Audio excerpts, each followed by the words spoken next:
these are some of the slides that Jonathan Simon gave me. I'm going to skip ahead a little bit. We're going to talk a little bit about the architecture and styling of prisons, and he gave me too many slides for you guys.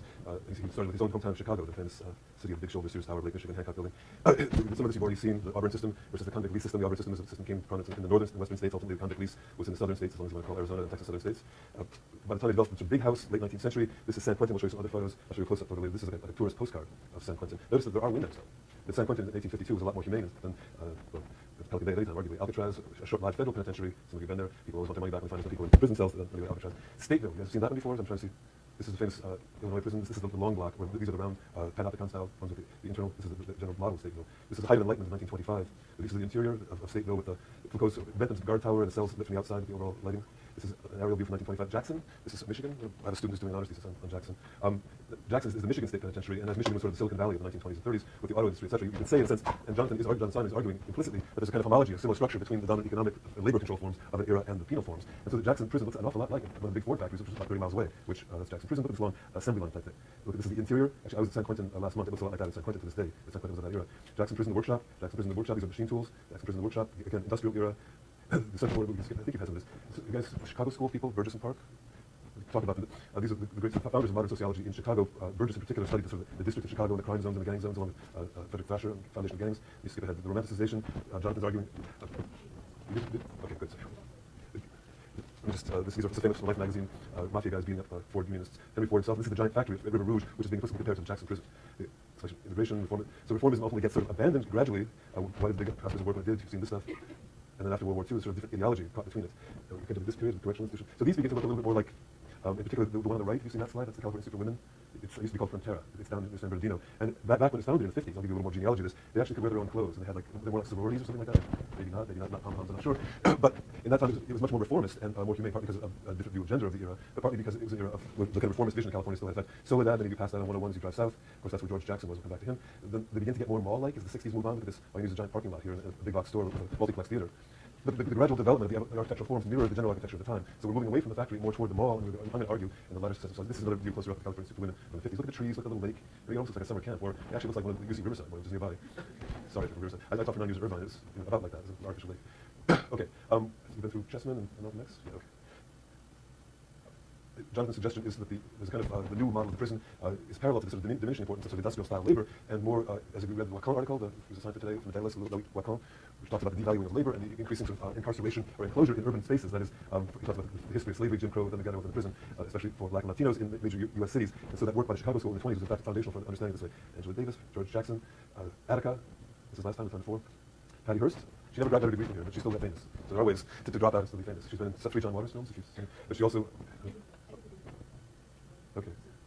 Okay, then, so we're talking about this turning point in the 70s, when we begin to see the very figure of the prisoner, going back to Chessman, who was the last person executed in California before the deferment. That is 1961, 62. I believe he was executed for a non-fatal rape. That is one of the last people executed in California for not killing somebody, not for killing somebody. And he'd written several books while he was on death row in San Quentin. I remember my grandparents had some of his books. Like people read this. They thought about the individual sitting there on death row who reformed, not reformed. There's a certain Christian redemption discourse in the background. And the arguments of why the correctional institution was abandoned, there's a famous article from 1970 by a man named Mortensen, which talks about how nothing works and the rehabilitation as a failure. And that became a sort of consensus by the late 60s or early 70s, and that they began to move away from general effects at rehabilitation whatsoever. California, as we'll see in a minute, under the, you guys remember Governor Gerald Brown? Jerry Brown? Yeah. He was governor when I was an undergraduate. Right? His signature was on my diploma. Funny, he's the same name as governor again. Then he was the youngest governor in California history. Now he's the oldest governor in California history. But during that time, he was regarded as kind of flaky, and he still is sort of flaky. But he's replacing a cyborg at the present time, so we don't know what was. But anyway, during that time, we see this drastic shift around the country. California shifts from being one of the most relatively effective states. It had a recidivism rate in the state correctional institutions of around 30%.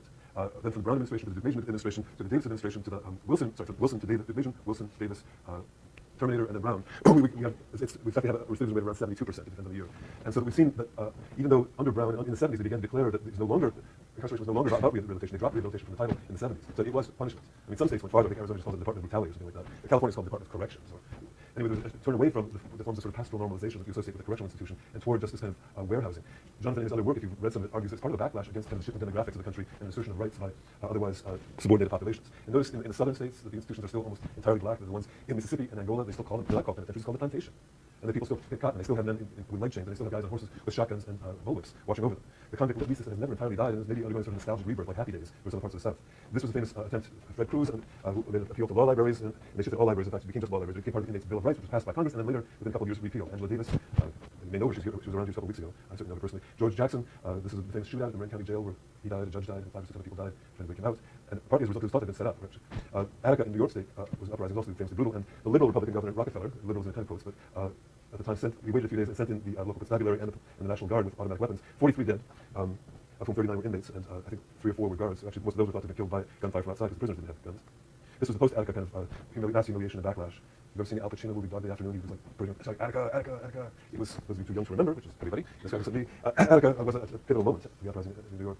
So the post-Attica view was just sort of symbolic of the shift away from even a rehabilitative ideal. Again, not everywhere. It's one of the themes it's in Jonathan's work, it's in David Garland's work, it's in some of the things you read today. Wacom mentions it. Nicola Lacey, who's British and has visited here recently, mentions it at some length. The U.S. actually patterns very different regionally, but Attica is in the Northeast, and we would expect the Northeast to pattern virtually all the Northeastern states have abolished the death penalty or effectively abolished the death penalty, whereas the old Confederate states plus Arizona are the ones who most enthusiastically apply it. So, and then the sort of California is part of the nervous center where they have it, but we've executed 13 people in 50 years. We have 720-something people on death row now. So it's not an effective process by any measurement. Okay, so here's Patty Hearst. She was a sophomore, I think, lived on, I think, Hasten, one of the units with her boyfriend, Stephen, unfortunately named Weed was his name. And she was kidnapped by the Sinhalese Liberation Army, and she actually got involved in holding up a bank. She was on the run. They abused her, they raped her and beat her, and she was ultimately convicted of having joined the gang, and then she was given, I think, a commuted sentence by, I think it was Governor Brown. It may actually have been, I think it was Brown. So the moving away from the correctional institution model of the post-war period toward the warehouse prison is where we're going here. Again, this is a cartoon of the warehouse prison as a ticking time bomb. This is a much later cartoon of the present era. This is the warehouse prison overview from the big house to the big box. The big box is not Jonathan, that's my word. Just comparing it to the jumbotron stores like Best Buy. It's like Best Prison, something like that, this giant thing. They're always held way out away from urban areas where land values are cheap. And along with anybody went to like Walmart or Costco, you understand the basic architecture of the warehouse prison. No windows, cheap architecture, just forklifts putting people in cells back out again. Right? It's essentially a low-cost, sort of high storage operation per volume. If IKEA could run it, it might be a little cleaner, but that may yet come. This is, you've probably seen John Irwin, the famous professor at San Francisco State, was probably the most important scholar. He himself did, I think, 5 or 6 years for auto theft in the 50s, and then came out and did a PhD at UCLA in the 60s and early 70s, and wrote the most important books about the culture of prisons from inside. He died a few years ago. This is David Garland. You guys have his book, right? This is. Okay, well, he was actually one of the links John sent me for today was an intro to Garland's Culture of Control. So Garland was a visit when Jonathan and I were both undergrads being graduate school here. Garland was a young assistant professor. He visited here for 1 year, went back to Edinburgh, Scotland, and now teaches at NYU. His major book is The Culture of Control, 2001, and then actually has a new one called America's Peculiar Institution of History of the Death Penalty. It was recently at an event where he and Jonathan were sort of squaring off. This is the new model of the big box prison. You notice it looks more like Pelican Bay than it looks like, say, San Quentin. These are stuck out in the middle of nowhere. I'm sorry if you're from Redding, California, but that's sort of the middle of nowhere. It's like beyond Chico State. High desert is land otherwise not valued by anybody except lizard enthusiasts. And so the land tends to be very cheap. And you have read a little bit of Ruth Gilmore's work here? The Golden Gulag, professor who taught here until recently. She was in the geography department, Ruth Wilson Gilmore. She went then to USC, and now I think she's at NYU or CUNY. A book called Golden Gulag, which talks about the sort of geographic use of prisons for rural development in California, which we'll come back to, but gradually using what she calls carceral Keynesianism.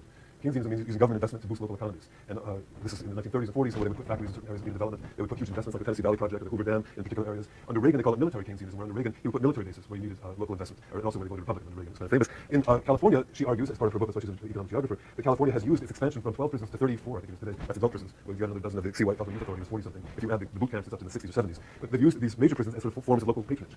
Wherever in places where, in the Central Valley, where there's high unemployment, cheap land, they'll stick a prison out there because there's no other good reason to be out there, right? It's far from population centers, far from the prisoners' own social networks, far from anybody who can give them any rehabilitation. That's one of the economic reasons why you can't get doctors to go to some of these places. They're currently offering something like, you can Google, it's the State Employment Board, they're offering something like $300,000 a year if you will practice psychiatry in one of California state prisons like a high desert, and they can't get people to take those jobs. Nobody wants to live, this is north of Redding, it's beyond Susanville, somewhere, it's as close as you can get to Nevada without casinos. These are other views of high desert, which is sort of a paradigm model of the 1980s or 90s warehouse prison. There's no pretension to a rehabilitative program. It's been diminishing radically, but as late as the 60s and 70s, prisoners were getting college degrees in prison. They used to give them Pell Grants. I actually, when I was teaching Irvine, I had a doctoral student who got 2 master's degrees while he was in the penitentiary. He's now a professor at Cal State San Diego. So rehabilitation is possible, and in this case, actually, if you're being a professor is better than being a prisoner, at least it's possible. This is Corcoran, this built in 1988. Look again, this sort of a disarray of pods, right? No windows, just open space, stuck in the middle of nowhere. It's sometimes likened, because this is somebody went to Corcoran, it's down, I think, near Visalia, it's Tulare County. These are otherwise counties with surplus workforce, unused agricultural land, and also if anybody ever sort of studied the sort of ecology of California, toxic waste dumps, the places we find toxic waste dumps where we find the new generation of big box prisons. Cheap land, no one cares, the local population is so willing to have any kind of wage, labor, income. You'll see it occur. So that big pond beyond Corcoran, I wouldn't be surprised if that's not, in fact, agricultural runoff full of pesticides. It's not very far from the Stringfellow waste pit, it's just on the other side, a little west of there, near this place. It smells really bad, you cross it on the I-5. No, I'll show you a map in a little while. Most of these are along either the I-5 or the I-99 up and down California. So what mass incarceration has going for it, at least it operates interlogic. These are key terms that Professor Simon want you to know. It has scale. That's what big box. It's like Best Buy, it's like Walmart, it's like IKEA. Huge scale. You put more people in one box for less money. Arguably, it's still not cheap, right? When he and I were undergraduates here, the tuition was $700 a year. It's expected to go to $24,000 by the time some of you are freshmen out of here. They're currently using categorical logic. The old sense of rehabilitation was, they would say the olden days that the punishment fit the crime, and then in the rehabilitated they let the punishment fit the criminal. That is indeterminate sentencing according to the prisoner's progress. So you would get a sentence of someone like John Irwin, who was someone who stole a car in the 50s. He got something like a 2 to 10 year sentence, served about 4 or 5, and went out and got a PhD. Afterwards and became a scholar. now it's just a risk category. You're a box. They take your prior offenses versus the seriousness versus your age and some other indices, and they plot you just as when you got into UC Berkeley, right? By your GPA and your SAT, you got into Berkeley, or well, you're not here. Otherwise, all you guys get good scores. So I'm preaching to the choir. You're happy about the boxes that got you here. But think of all those people who have to be sitting at Cal State Fresno. That's the closest thing to corporate in the Cal State system, right? And so the state of California has its own kind of pyramid logic where the UC system is for the top 12% of California graduates, right? And you guys are the flagship campus, which takes the top 2 or 3%. The Cal State system takes the next 25% down to the top third of California graduates. And below that, there's 100 and some community colleges, which are supposed to be sort of like a middle ground of job training, vocational training. And what do we have below that? We have like high school, we have the California Youth Authority for Reformatory. Below that, we have like the boot camps, we have minimum security, medium security, maximum security, we have Pelican Day, and death row. So if you think of like maybe death row at San Quentin, there's 700 people there, and Berkeley has 25 Nobel laureates, sort of like other opposite ends of the diamond shaped pyramid of the organization of the state of California's provision for its population. And that's what we talk about categorical logic, right? I'll show you in a few minutes a little sentencing grid, which is from Ohio, not California. The warehouse prison is an answer to a problem of how to store arguably deviant human beings cheaply and mass scale. This is a chart, maybe hard to read, and I complained to him about this actually before, but the state of California in 1950 had 4 prisons and 11,500 prisoners. 10 years later, 8 prisons, 21,000. It doubled in 10 years, which is the population, it also doubled. In 1970, it only added 4 more, but and only 1,000 more prisons. So these are the kind of permissive 60s. But in this period, it begins this sharp sort of hockey stick curve that people talk about. By 1980, you're really beginning to see it revoked determinate sentencing, revoked indeterminate sentencing. 1980, 12 prisons, 27,000. Then we moved in one decade to 20 prisons, and between 1990 and 2000 to 33 prisons. And the population, as of 2006, was approaching 170,000. That's in a cell in the state prison system on any given day. That's not counting all the people in county jails, which is often tens of thousands more. Typically puts it up between 220 to 250 at the peak about a year or two ago. These are the classifications. If any of you have ever read the book by Professor Zimring and his collaborator Gordon Hawkins, there's a thing called category creep or categorical contagion, where the category criminal begins, you end up incarcerating more and more people for fewer and fewer crimes, which is what has happened over the last 30 or 40 years. And this is like just undeniably statistically demonstrable. And in this sort of thing, so we've actually, since somewhere in this period, we've been having a crime decline that goes something like this. And you say, oh, no, maybe that's a product of the carceral system itself. And it's also happened in states that didn't have the same prison explosion. It's happened in almost the same curve in, say, Minnesota, which hasn't had anything like the same prison explosion. So the argument is, from going back to Foucault, that the prison generates the problems it's supposed to solve, and justifies itself by pretending to solve problems that never can quite solve. So California has been, again, during the same period, in 1950, we had 2 UC campuses. In 1960, I think we had 3. Santa Barbara starts in there. By 1970, I think we had 8. But by 1980, we peaked out. We got Merced, which is unfortunately a lot like High Desert. If you've ever been there. It's surplus agricultural land. It says Merced, which is like the river that runs through Yosemite, but it looks like a not very attractive place. Again, I've been to Irvine, which is worse. So we've had 1 UC campus in 40 years. We've had 20-some prisons in 40 years. That's a lot, right? And even in the Cal State system, which is the next third, if you think we're going to a more populous view of educating larger numbers for the sort of mid-level trades of the Cal State, we now have about 220,000 students in the 10 UC campuses and about 470,000 in the 23 Cal State campuses, but only there's only 2 built in the last 20 years that I know of. And one of those was formerly the Camarillo State Hospital, was the place where we locked up criminal deviants for sexual promiscuity and drug addiction. It's now Cal State Channel Islands as of 2001. So the intermeshing of these 2 systems is not accidental. It's not, it's quite part of you don't want to say Marxist determinism, but there's a pattern that is, you have to be blind not to misnote it. So again, this is for Simon's slide. From 1851 to 1980, 12 prisons. Actually, to 1950, 4 prisons. Between 1980 and 2000, 21 more prisons. So a total of 33. And these new prisons, these new big box prisons, these new Walmart prisons, built far from cities on the cheapest available land, so modern in the sense of like, yeah, it's new concrete, but nothing else about it is even modern. A marked absence of rehabilitation. California prisons are built currently by programming. Programming means rehabilitative education, drug treatment, whatever, for less than 0.25 of 25% of prisoners in custody. And most of those are things like the volunteer programs that some of your classmates participate in San Quentin. The few prisons that are close enough to urban areas like San Quentin or even Folsom near Sacramento, or the 3 or 4 that are near Los Angeles, to make so that students and other interested people, because not very many people want to live out near high desert. Physical emphasis on custody, electrified fences, more guns, the supermax, which is kind of like the intensification of the warehouse logic. The supermax is just like the deep freeze of warehouse, right? If a regular warehouse prison is sort of like Walmart, hard to imagine what the metaphor would be like. The deep freeze interior soul of Walmart is the supermax. The control pods, that's what they call the architectural units, are these concrete bunkers which are basically built on sort of like nuclear bomb-proof concrete block architecture, so that no one can chew their way out.